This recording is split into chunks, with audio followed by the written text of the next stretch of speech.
The day I buried my son, the world went silent. Not a single face showed up, not even my husband's. He said he had a meeting he couldn't miss. But baby, when I saw his name flash on my phone that afternoon, I knew something had broken forever.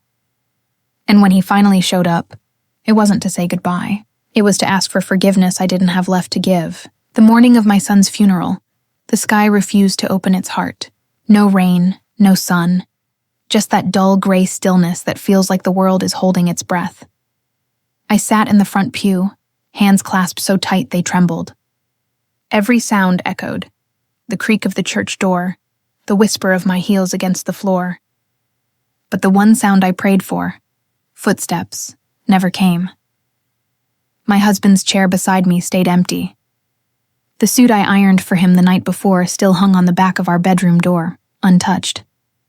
He'd sent me a text just before the service. I can't make it, Grace. The firm needs me.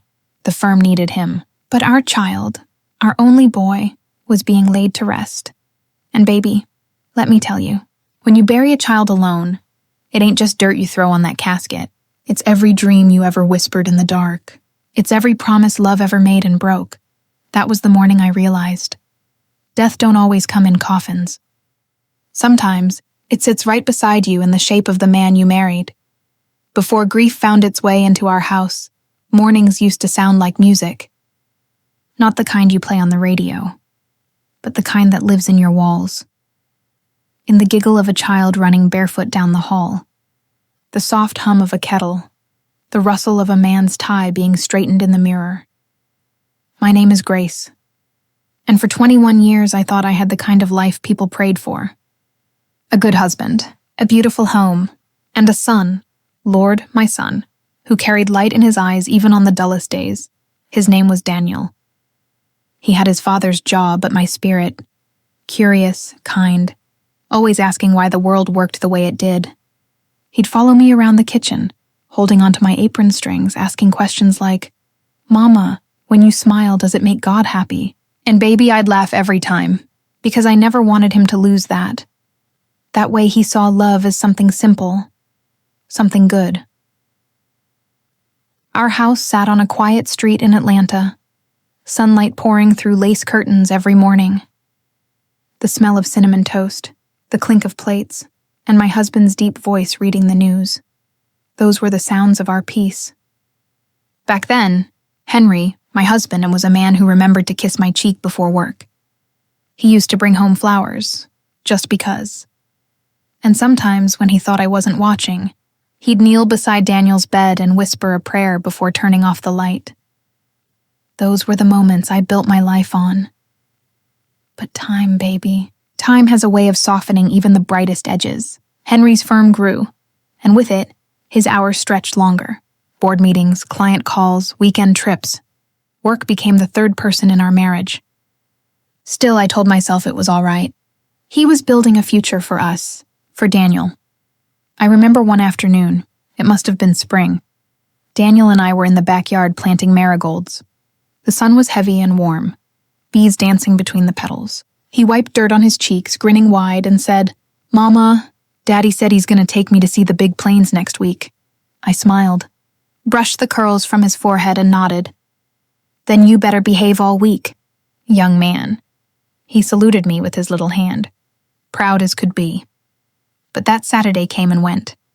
The planes took off, the sun set, and Henry never made it home in time. When I asked him later why he missed it, he said, "Grace, something came up at work. You know how it is." I did know. I'd heard it before.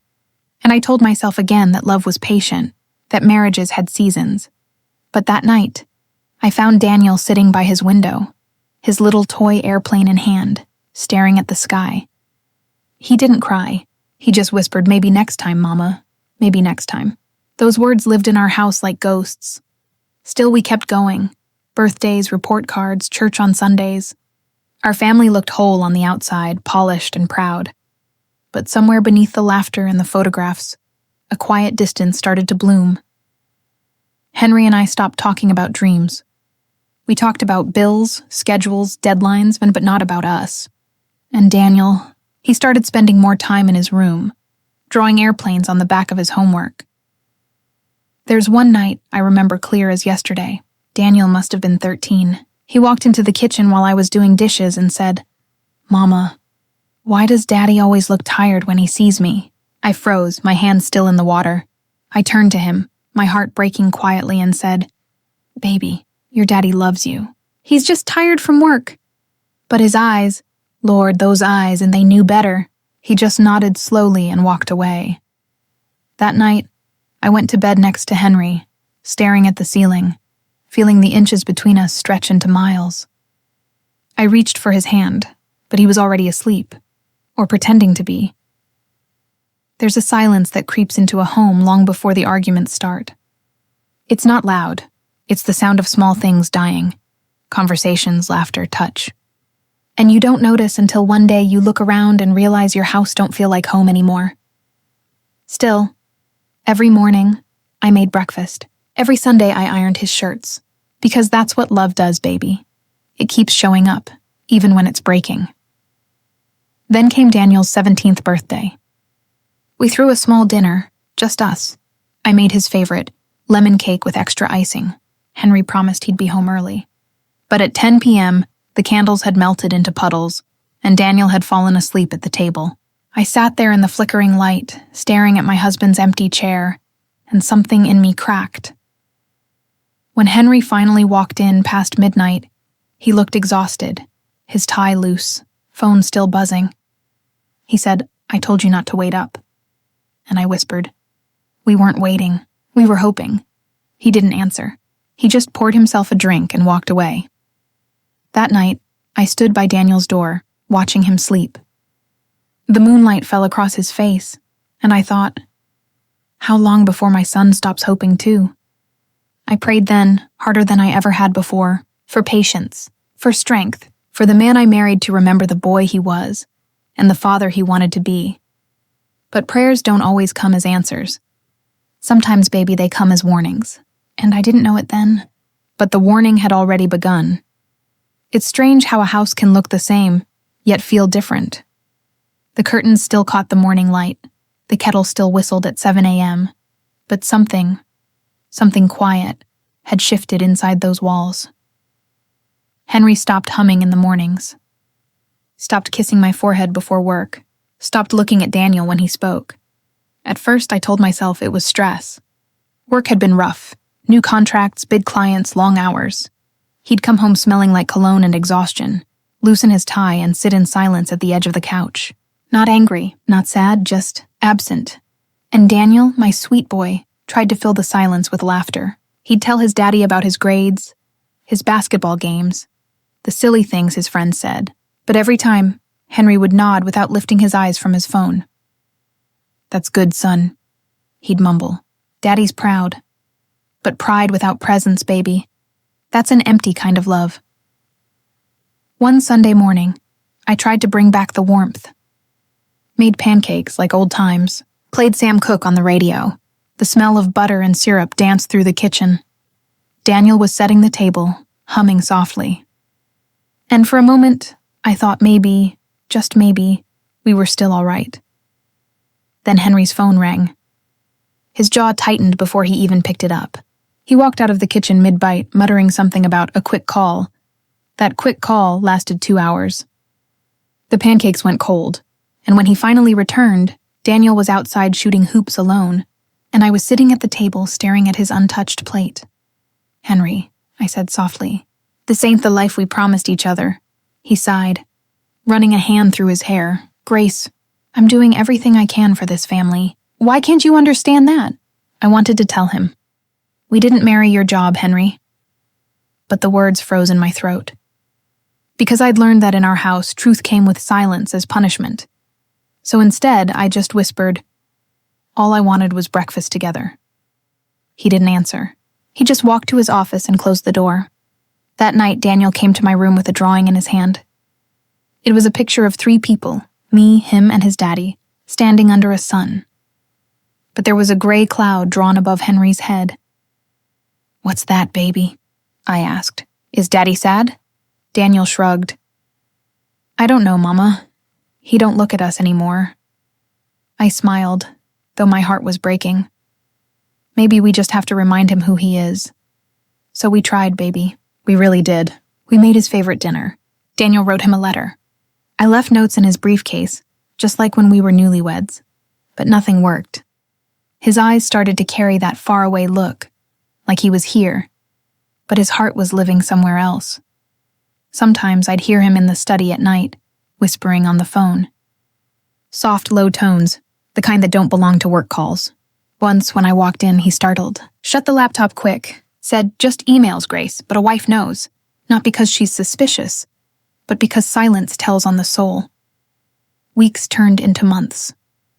Daniel grew quieter. He stopped asking his father to come to his games. He stopped leaving his drawings on Henry's desk. He'd just mutter, "He won't come anyway." And the saddest part? He was right.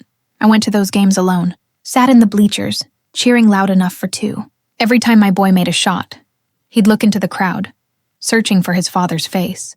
When he didn't find it, he'd smile anyway. That small, brave smile that broke me every single time. Then one night, it happened. The night I realized something was deeply wrong. Henry came home late again. I was sitting in the living room, lights dim, waiting. He walked in, smelling like a place I didn't recognize. Perfume, not mine. His shirt untucked, his eyes tired but not guilty. I stood up. "Where were you, Henry?" He hesitated just a second too long. "At work," I smiled. "Not the sweet kind. The kind you give when your heart's been holding truth for too long. You forget. I was married to that same lie once." He dropped his briefcase, his face hardening. "You're imagining things again. Grace and baby." That again sliced through me like glass, like my pain was a pattern, like my heartbreak was just another routine to him. I didn't argue. Didn't scream. I just walked past him, into Daniel's room. My boy was asleep, his face soft under the moonlight. And as I tucked him in, I thought, whatever's happening between his parents, he don't deserve to feel it. So I stayed quiet. For Daniel. But silence doesn't stop storms. It only delays the thunder. A few weeks later, Daniel came home late from school, face pale, eyes red. He dropped his bag and said, "Mama, can I ask you something?" "Of course, baby." "What is it?" "Is Daddy gonna leave us?" The air left my lungs. "Why would you say that?" He looked down at his shoes. "'Cause I heard him on the phone. He said he can't keep living this way." I froze. Then he looked up, tears threatening to fall. "Mama, am I the reason Daddy's sad?" I held him close, my voice trembling. "No, baby. You're the reason I wake up every morning." He cried against my chest that night, and I held him until he fell asleep. When I went back to my room, Henry was already gone. Suitcase missing, closet half empty. He didn't even say goodbye. The next morning, I found a note on the kitchen table. One line, "I need space, Grace. Don't call." And just like that, 21 years of marriage folded into 4 cruel words. I wish I could tell you that's where the story ends. But baby, it was only the beginning, because when a heart shatters, it don't just break once. It breaks again when life tests what's left of you. And the next test came faster than I could breathe. It came wearing grief's heavy shoes. It came in the sound of a phone call at midnight. It came with the words every mother prays she never has to hear. "Mrs. Grace, there's been an accident." That night, the phone rang just once before I picked it up. And I remember the way the world sounded right before it changed. The hum of the ceiling fan, the rain starting outside, the faint ticking of the clock on the wall. Then came the voice, flat, cold, careful. "Mrs. Grace, there's been an accident." My heart didn't beat again for what felt like forever. "Who?" I whispered, though I already knew. "Your son, ma'am, he didn't make it." The words didn't make sense at first. They just hung there, heavy, unreal. I dropped the phone. It clattered against the tile like a gunshot. The world tilted. The floor came up to meet me. All I could hear was my own heartbeat pounding like thunder in my ears. By the time I got to the hospital, the night had swallowed everything. The hallway smelled like antiseptic and grief. The nurse met my eyes and didn't have to say a word. Her silence was enough. They led me into a small room. White sheets, cold air, and there he was, my baby, my Daniel. I touched his hand and it was still warm. I remember whispering, "Mama's here, baby. You can wake up now." But he didn't. He just lay there, peaceful, like he was dreaming somewhere better. I pressed my forehead to his, tears soaking the pillow. "You were supposed to bury me, baby, not the other way around."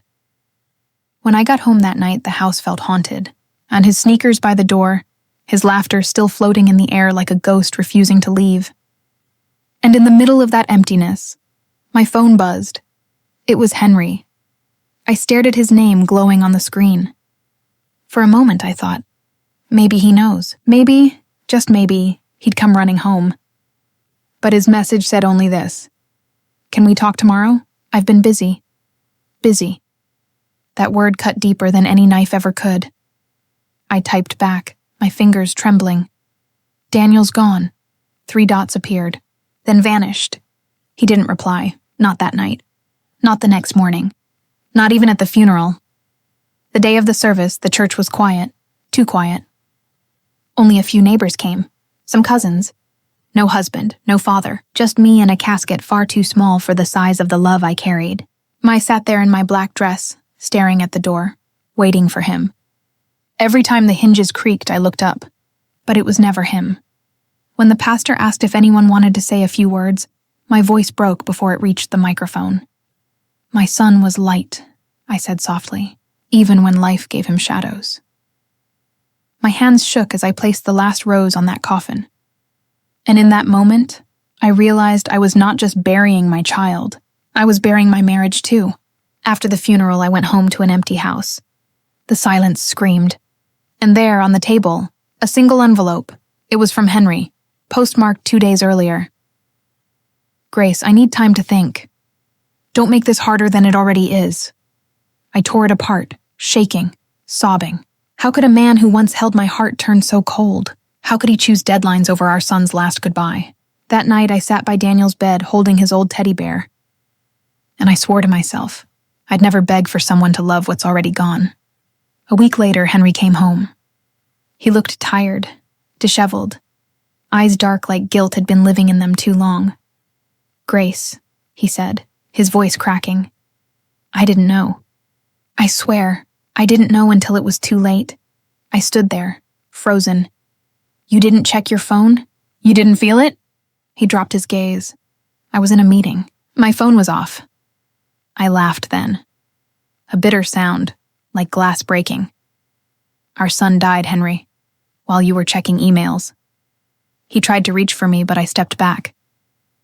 "Don't touch me. You missed your son's funeral, and now you want forgiveness?" He started to cry, real shaking tears, and for a second, I almost softened. But then I remembered Daniel's voice the night before he died. "Mama, do you think Daddy still loves us?" And I couldn't forgive. Not yet. Maybe not ever. Henry stayed the night, sleeping on the couch. I sat by the window till sunrise, watching the world wake up without my boy in it. Outside the birds sang, cruelly beautiful, unaware. When Henry came into the kitchen the next morning, he looked small. "Grace," he whispered, "please. I'll do anything. Just don't hate me." I poured my coffee slowly. "I don't hate you, Henry. Hate takes energy. And I gave all my energy to loving a child you forgot." Days turned into weeks and grief became routine. People stopped calling, flowers wilted. The world moved on, but I stayed stuck between what was and what would never be again. One afternoon, I found Daniel's journal under his bed. On the last page, written in his uneven handwriting, were the words, "I wish Daddy could see how much Mama loves me." I sat there for hours, holding that page. And that night, when Henry came home early, finally early, I handed him the book. He read it. And for the first time, I saw something break inside him that no job could ever fix. He fell to his knees. "Oh God, Grace, what have I done?" I didn't answer. Because sometimes, baby, silence is the only truth that can be spoken. From that day on, I saw him try. Cooking dinner, cleaning, visiting Daniel's grave every Sunday. But love that comes after the loss feels like flowers planted in winter. Beautiful, maybe, but too late to bloom. And that's where the breaking point left me. in a house too big for one heart, too quiet for one voice, surrounded by memories that whispered what once was. The storm had passed, but the wreckage... Oh, baby, the wreckage was everywhere. The days after the funeral blurred together, long hours where time felt thick, like honey that refused to move. I'd wake up to the same stillness every morning, the sun trying to sneak through the curtains, the smell of cold coffee still sitting on the counter untouched. And always the same sound echoing in my chest. His laughter, a sound that existed only in memory now. I'd find myself standing in Daniel's room, fingers tracing over his things. His backpack, his worn-out sneakers, the tiny trophy he'd gotten for his first soccer game. The air in there felt sacred, like if I breathed too loudly, I might disturb the ghost of his joy. I used to think grief was loud, all sobs and wailing. But baby, real grief is quiet. It's that silence between heartbeats when you realize nothing will ever sound the same again. Henry moved like a shadow through the house. He'd leave early, come home late, not saying much. Sometimes I'd hear him crying in the bathroom, muffling the sound behind the faucet. But even those tears felt like strangers to me now. We were two people sleeping in the same house but living in different worlds. His filled with regret, mine filled with echoes. One night I caught him sitting in Daniel's room, holding the boy's old baseball cap. He looked up at me, eyes red and tired. "Grace," he whispered. "I don't know how to keep breathing without him." I swallowed hard, the air catching in my throat. "You already did," I said. "You kept breathing while he was dying." The words came out sharper than I meant, but I couldn't stop them. They'd been waiting, clawing at the back of my throat since the night the phone rang. He flinched, nodded slowly, and left the room. The silence that followed felt heavier than his presence ever did. Every night I prayed, sometimes out loud, sometimes in whispers so faint even God had to lean closer to hear. "Lord, I don't ask for understanding anymore, just peace." There were nights when I'd sit on the porch with a candle lit beside me. The flame would flicker every time the wind sighed, and I'd imagine Daniel somewhere beyond that light, watching me, maybe smiling. Some nights, I'd talk to him like he was still there. "You know, baby," I'd say softly, "your daddy fixed that leaky roof you used to complain about.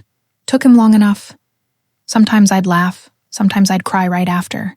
Grief has a strange way of making you do both in the same breath. Sunday came. The first Sunday I'd have to go to church without Daniel sitting beside me. He used to draw in the corners of the hymn book while the pastor preached. Little doodles, silly faces. I used to scold him, but secretly I loved it. That morning I walked in alone. Heads turned, not out of pity, but quiet respect. Everyone knew. They'd all heard how Henry didn't show up at the funeral. They'd seen me stand by that casket alone. I could feel their whispers following me like shadows. After service, Sister Elaine came over and hugged me tight. "The Lord gives, baby," she whispered, "and the Lord takes away." I nodded, forcing a small smile. But inside I wanted to scream, because no one tells you why he takes. No one tells you what to do with the space that's left behind. That afternoon, I sat by Daniel's grave. The grass hadn't even grown back yet. The soil was still fresh, dark, heavy with rain. I knelt down, tracing his name carved into the stone. Daniel Henry Grace, beloved son. The wind was cold that day.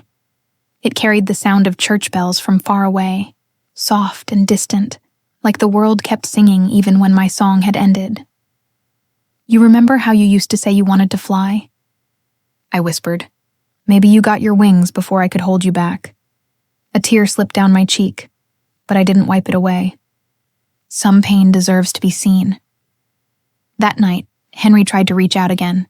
He came into the kitchen while I was washing dishes. "Grace," he said quietly, "I've been praying too. I kept my eyes on the sink." "Good. You got a lot to talk to God about." "I know," he said, voice breaking. "But I want to fix this. Us." I turned then, water still dripping from my hands. "You can't fix what's gone. Henry, you can only live with what's left."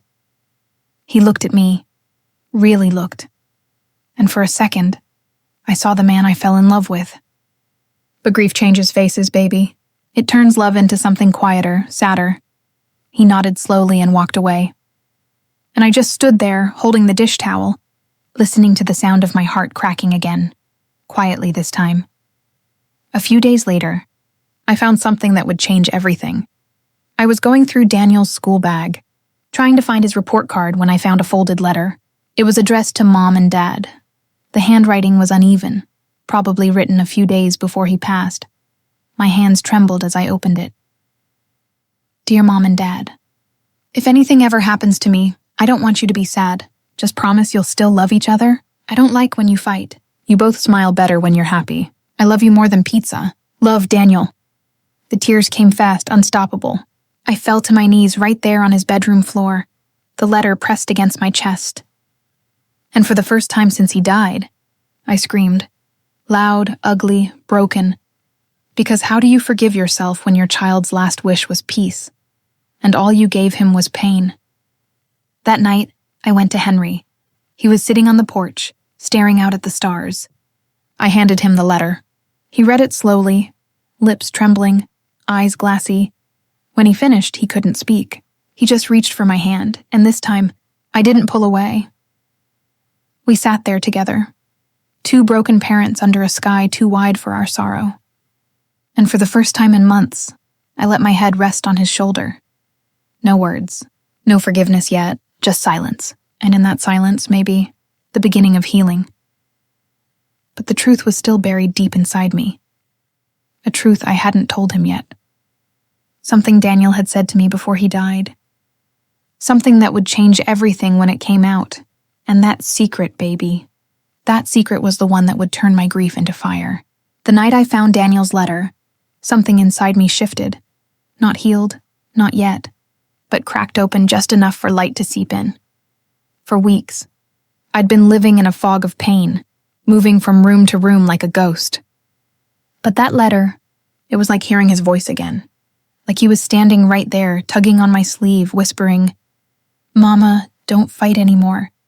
I couldn't sleep that night. The wind outside moaned through the trees, and every creak of the house felt like a memory trying to speak. So I sat in Daniel's room, the letter resting on my lap, my fingers tracing the creases where his little hands had folded it. I looked up at the wall where his drawing still hung. Rockets.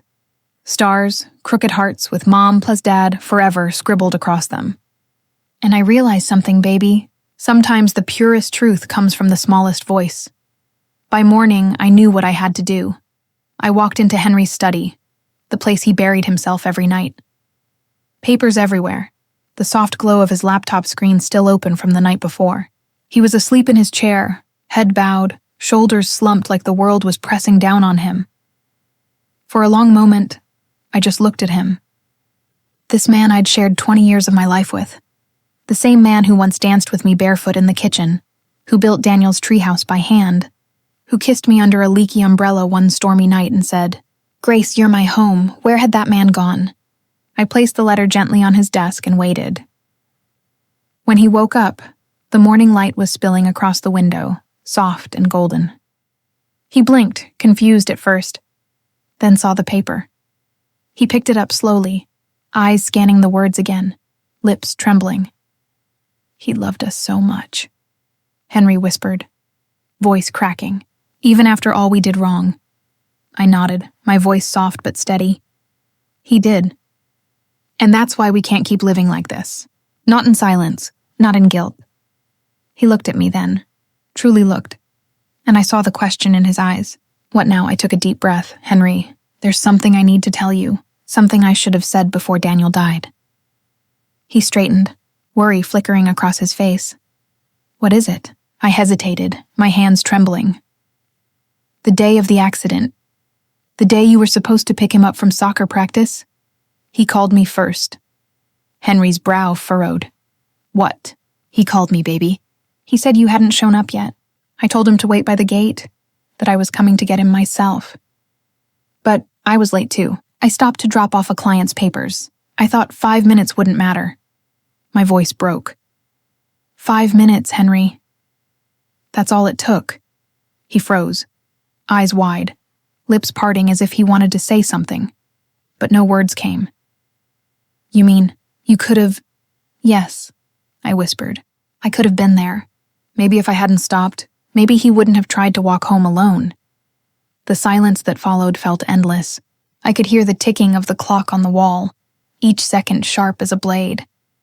Then he whispered, voice trembling. "All this time I blamed myself." "But you—" I nodded before he could finish. "Yes, me too. I failed him, Henry. We both did." And for the first time since the funeral, I saw something in his face soften. Not forgiveness yet, but recognition. The truth had broken us open. But sometimes, baby, breaking is the only way to make room for grace. Later that afternoon, I went to Daniel's grave again. The sky was pale blue, the kind of color that feels fragile. I brought 2 things with me, one of his toy cars and the letter. I placed them both near his headstone, kneeling down until my knees pressed into the damp grass. "You know, my sweet boy," I whispered. "I kept your secret too long, but I told him now. He knows we both do, and we're going to try to do better, I promise." The wind blew through the trees then, soft, almost like a sigh. Maybe that was his answer. That night, Henry and I sat on the porch again. He poured us both a cup of tea, the first time he'd made something for me in months. We didn't say much. Just sat there, watching the stars blink awake one by one. After a long silence, he said quietly, "Grace, I should have been there. I should have been a better father, a better husband." I looked at him, tears glimmering in the porch light. "And I should have told you the truth sooner. Maybe then we wouldn't have spent so long blaming each other." He nodded slowly, voice breaking. "Do you think he'd forgive us?" I smiled faintly, looking up at the stars. He already did. That's what love does, Henry. It forgives before it's even asked. Later, when he went inside, I stayed a while longer. The air was still, quiet, the kind of quiet that feels like a blessing instead of a curse. I looked at the letter again, the words glowing softly under the porch light, and it hit me. Daniel had given me one last lesson. Love isn't proven in the big moments, not at weddings, not in promises. It's proven in the small ones, in the forgiveness you choose, even when no one's earned it. That night, I wrote something new in my journal. Sometimes God doesn't give you answers. He gives you chances to love better, to forgive deeper, to start again. But little did I know, baby, that chance was about to be tested. Because the very next morning, Henry got a phone call. And what he told me after would tear open every fragile piece of peace I'd just found.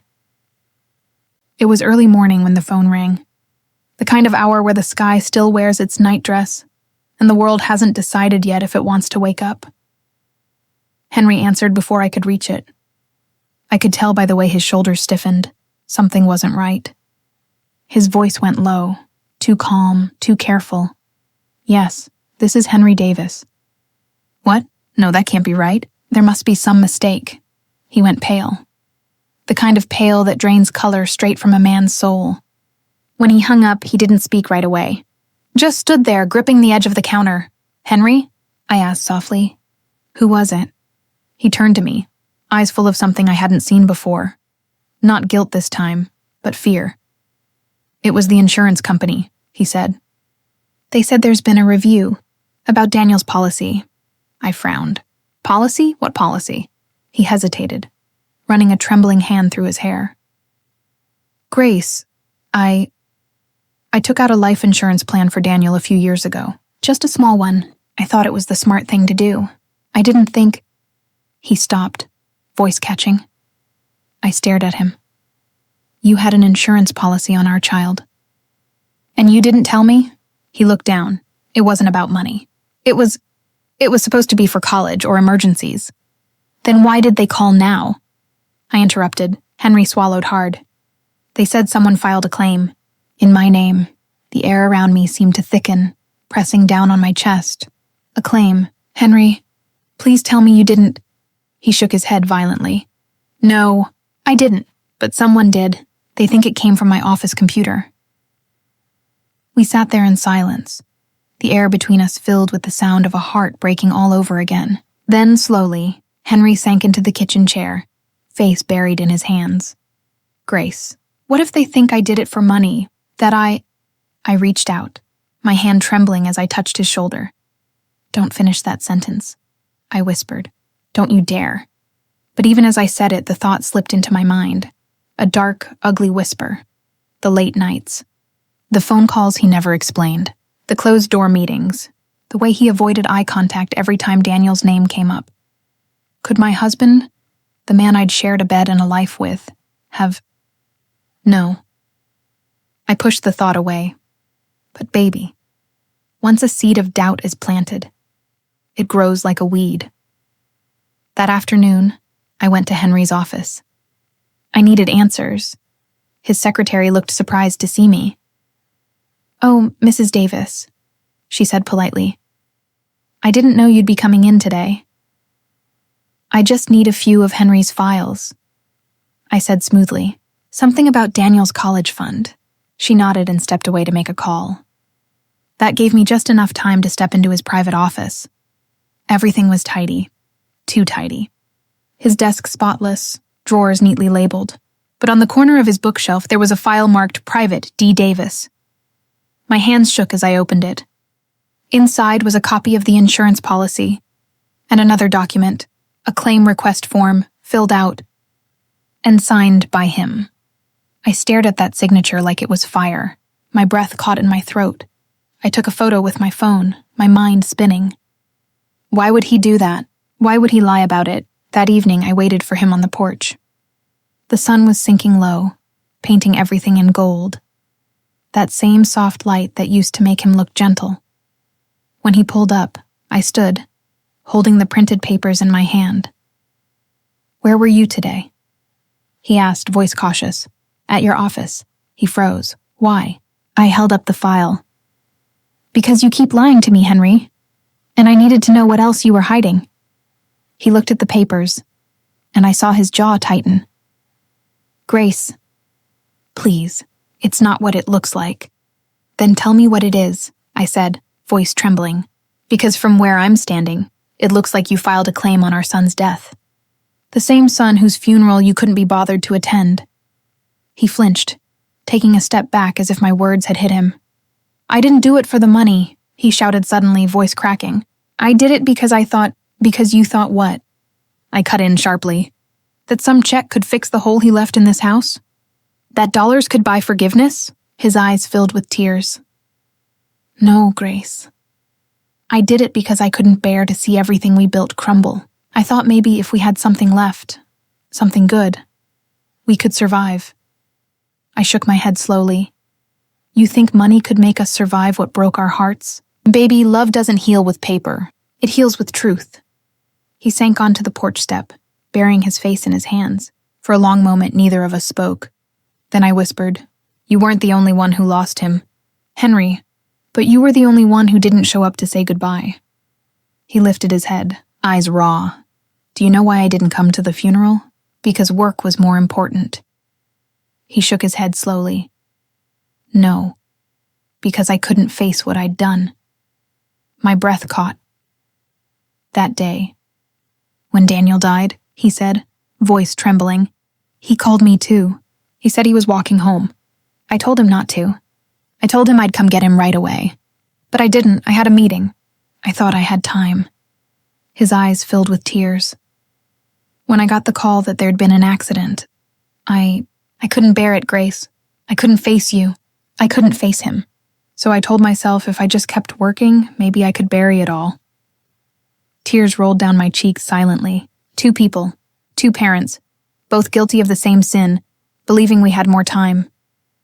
"We both failed him," I whispered. He nodded, voice breaking. "I know, and I'll live with that every day of my life." Silence fell. The crickets had begun to sing. Then softly I said, "So what do we do now, Henry?" He looked up, weary but sincere. "We tell the truth. To the police. To the insurance company. To ourselves. And for the first time in months, I saw the man I married. Not the broken one, not the coward, but the man who once promised me we'd face everything together. He reached for my hand, and though my heart hesitated, I let him hold it, because forgiveness doesn't mean forgetting. It means choosing to heal, even when the wound still aches. The next morning, Henry turned himself in for the false claim, cleared his name, admitted his mistake. The company dropped the investigation once they saw the truth. But more importantly, we faced our grief together for the first time. We sat at Daniel's grave, side by side, hand in hand, whispering apologies to the wind. Not because the dead can hear us, but because sometimes, baby, saying it out loud is the only way the living can breathe again. That night, as I watched the candles flicker by the window, I whispered, "Justice isn't always about punishment. Sometimes it's just about truth finding its way home." And finally, I slept without dreaming. Time, they say, doesn't heal wounds. It teaches you how to live with them. And Lord knows, that lesson didn't come easy. For months after that day on the porch, the house felt different, quieter, but not in the peaceful way. It was the kind of silence that carried echoes, the sound of laughter that once filled the kitchen, the footsteps that never came down the hallway again. I'd find myself standing in Daniel's room some nights, touching the edge of his desk, the books he'd left half read. I couldn't pack them away. I wasn't ready to let go of his fingerprints on the world. But grief has a strange way of softening when you stop fighting it, when you stop pretending it's a storm to survive, and start seeing it as a shadow that walks beside you. Henry and I went to therapy. At first, he hated it, sitting in that circle of truth, forced to strip down the armor he'd worn for years. But I watched him change, piece by piece. He started talking about Daniel, not just the guilt, but the memories. The good ones, the time they fixed that old bicycle together, the day Daniel scored his first goal in middle school, and Henry shouted so loud, the whole field laughed. I'd sit there, hands folded in my lap, tears quietly running down my cheeks. Because those were the pieces I thought we'd lost forever. One afternoon, after a particularly heavy session, Henry turned to me in the car and said softly, "Grace, I know I can't fix what I broke, but I want to make something right before I go." I looked at him. "Before you go where?" He smiled sadly. "Before life decides I've run out of time too." I didn't understand then, but I would. A few weeks later, Henry surprised me with an envelope. Inside was a deed to a small piece of land on the edge of town. Quiet, peaceful, overlooking a lake that turned gold at sunset. "I bought it for Daniel," he said. "I thought maybe we could turn it into something that helps other kids, something that reminds us he lived." We built it together. A small community center called the Daniel House, a safe place for teenagers who had nowhere else to go after school. There was a reading room, a basketball court, and a little corner filled with guitars and notebooks, Daniel's favorite things. When it opened, I stood there in front of the sign, tears blurring my eyes, whispering, "You did good, baby. You did real good." And for the first time in a long while, I felt a warmth spread through my chest. Not from the sun, but from peace. Henry spent the next few months pouring himself into that place. He'd show up early, fix the lights, play chess with the kids, even bake cookies with the volunteers. It was like watching him find redemption, one act of kindness at a time. We started smiling again, laughing again, not the way we used to, but gently, carefully, as if learning to walk after a long storm. Then, one evening, I found Henry sitting by the lake behind the center. He looked tired but peaceful. "It's beautiful here," I said, sitting beside him. "Daniel would have loved it." He nodded slowly. "Yeah, he would have." Then he turned to me and smiled that soft smile I hadn't seen in years. "Grace, thank you for not giving up on me." I squeezed his hand. "You gave me reasons not to." We sat there as the sun dipped low, painting the world in gold. It felt like a full circle. Two broken souls, finally learning to breathe again.